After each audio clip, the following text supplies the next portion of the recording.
Well hello their, جیسا کہ آپ کو پتہ ہے جوجی وائبس صرف اور صرف سچے اور خوفناک واقعات لے کر آتا ہے۔ آج بھی حاضر ہیں ایک ایسے ہی سچے واقعے کے ساتھ جو ہمارے ہی دوست کے ساتھ اس کی گلی میں پیش آیا، جسے سوچ کر وہ آج بھی صدمے میں چلا جاتا ہے۔ سو جسٹ ہٹ دی سبسکرائب بٹن اور اسی کی زبانی سنتے ہیں۔ یہ طارق روڈ منیر اسٹریٹ کا واقعہ ہے جو آج سے تقریباً 15 سال پہلے میرے ساتھ پیش آیا۔ روٹین کی بات تھی، رات 1-2 بجے گھر آنا۔ ہم لوگ دوستوں کے ساتھ بیٹھے رہتے، ایک دوست کے گھر سارے اکٹھے ہو کر رات دیر تک گپے لگاتے رہتے۔ اس رات جو کہ شدید 14ویں کی رات تھی، دوستوں کی بیٹھک میں بیٹھے بیٹھے 1:30 بجے کا ٹائم ہو گیا۔ میرا گھر اس دوست کے گھر سے 4 گلیاں دوری پر تھا۔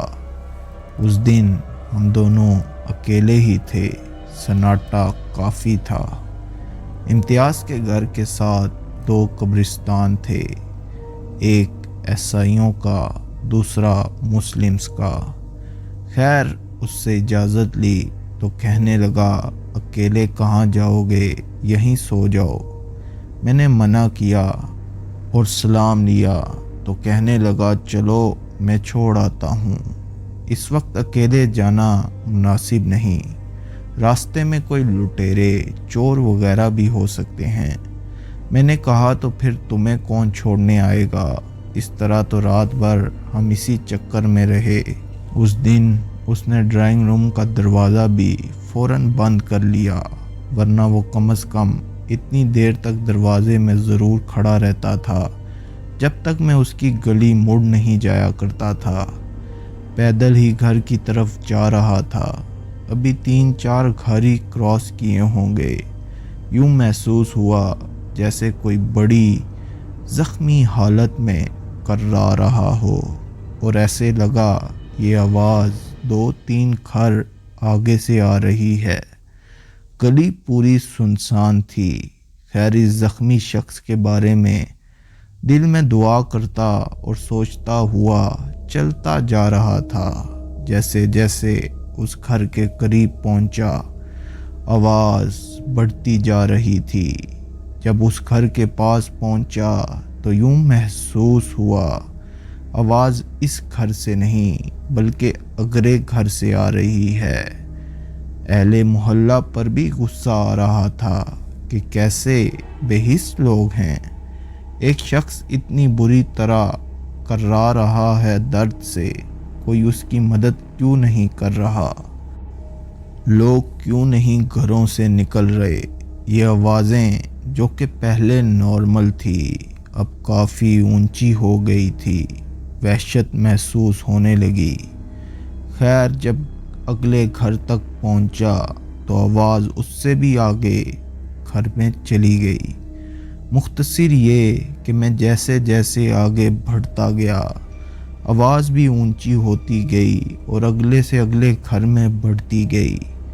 چھٹی حس کہنے لگی کہ معاملہ وہ نہیں بلکہ کچھ اور ہے، اس لیے بچ کر کسی طرح یہاں سے نکلو۔ میں تھوڑی دیر کے لیے رک گیا اور ادھر ادھر دیکھنے لگ گیا تو اچانک یوں محسوس ہوا کہ بائیں سائیڈ والے گھر کی دیوار پر کچھ ہے۔ غور سے دیکھا تو سمجھ نہ آئی کہ کیا ہے، کیونکہ وہ جو کچھ بھی تھا کالے رنگ کا ڈھیر سا تھا۔ ذہن میں آیا شاید کوئی کپڑا وغیرہ ہو جسے کوئی چیز اکٹھی کر کے رکھی ہو۔ آوازیں اسی زور و شور سے جاری تھی، دعائیں، صورتیں، جو کچھ یاد تھا پڑھتا ہوا چل پڑا۔ 2 قدم ہی چلا تھا، بائیں سائیڈ پہ بھی کچھ ہلچل محسوس ہوئی۔ وہی ترپال، او میرے خدا، جسے میں ترپال سمجھ رہا تھا اب اس اگلے گھر کی دیوار پر بیٹھا تھا۔ جس کے قریب سے میں گزر رہا تھا۔ بس جی، میں سر سے لے کر پاؤں تک پسینے میں ڈوب گیا۔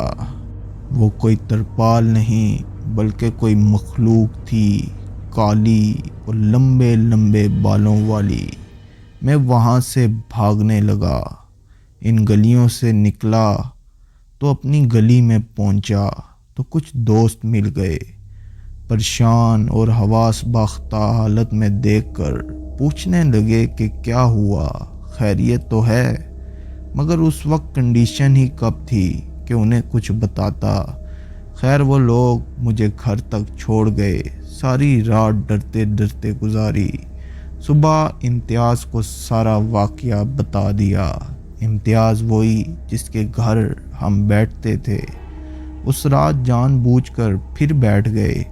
اس وقت وہ مجھے گھر چھوڑنے آیا، میرے منع کرنے کے باوجود۔ جاتے وقت کوئی معاملہ پیش نہ آیا، مگر جب وہ گھر پہنچا فوری مجھے کال کی کہ یار جو واقعہ تم نے سنایا تھا سیم یہی کچھ میرے ساتھ پیش آیا ہے، اور میں نے اس چیز کی شکل بھی دیکھی ہے۔ خیر اس کا حلیہ ڈسکس کرنے کی ضرورت نہیں، نہ ہی میں دوبارہ یاد کر سکتا ہوں۔ ہم دونوں نے اپنے ایک استاد سے اس واقعے کا ذکر کیا۔ وہ ہمیں قرآن پاک کی تعلیم دیا کرتے تھے۔ ان کا نام مظہر صاحب ہے، اور انہیں اپنے گھر لے آئے۔ پہلے تو انہوں نے ہمیں کافی ڈانٹا کہ تم لوگ نمازیں تو پڑھتے نہیں، دنیا داری میں گھسے ہو، یہی کچھ ہونا ہے تمہارے ساتھ۔ خیر ڈانٹ سنی، وہ بھی تسلی کے ساتھ۔ وہ ہمیں سمجھا کر چلے گئے، مگر تھوڑی دیر بعد واپس آ گئے، کیونکہ ان کے گھر کی چابیاں وہیں ڈرائنگ روم میں رہ گئی تھی۔ انہیں چابیاں پکڑائی تو دروازے سے نکلتے ہوئے کہنے لگے، آوازیں اس طرح کی تھی نا؟ ہم نے کہا جی بالکل اسی طرح کی تھی۔ تو کہنے لگے جب میں گلی کے کارنر پر پہنچا تب یہ آوازیں میں نے سنی۔ اب ہمیں ایک ضد سی بن گئی کہ آخر یہ مسئلہ کیا ہے اور اس کی کھوج لگانی ہے۔ نیکسٹ ڈے آیا تو سارا واقعہ ذہن میں تازہ کیا۔ جب غور کیا تو ایک بات سمجھ میں آئی کہ یہ آوازیں صدیق اور رافع کے گھروں میں سے کسی ایک گھر سے شروع ہوتی ہیں۔ پہلے صدیق کو ملے، اس سے پوچھا، اس نے کہا نہیں یار مجھے تو ایسی کوئی آوازیں کبھی نہیں آئی۔ پھر رافع کا دروازہ نوک کیا، رافع سے پوچھا، پہلے تو وہ مانا نہیں، مگر جب زور دیا تو مان گیا۔ یہ آوازیں اور مسئلہ میرے گھر میں ہی ہے۔ وہ مخلوق جسے چڑیل کہہ لیں، ویسے تو وہ اس کا کچھ اور ہی نام لے رہا تھا جو مجھے اب یاد نہیں۔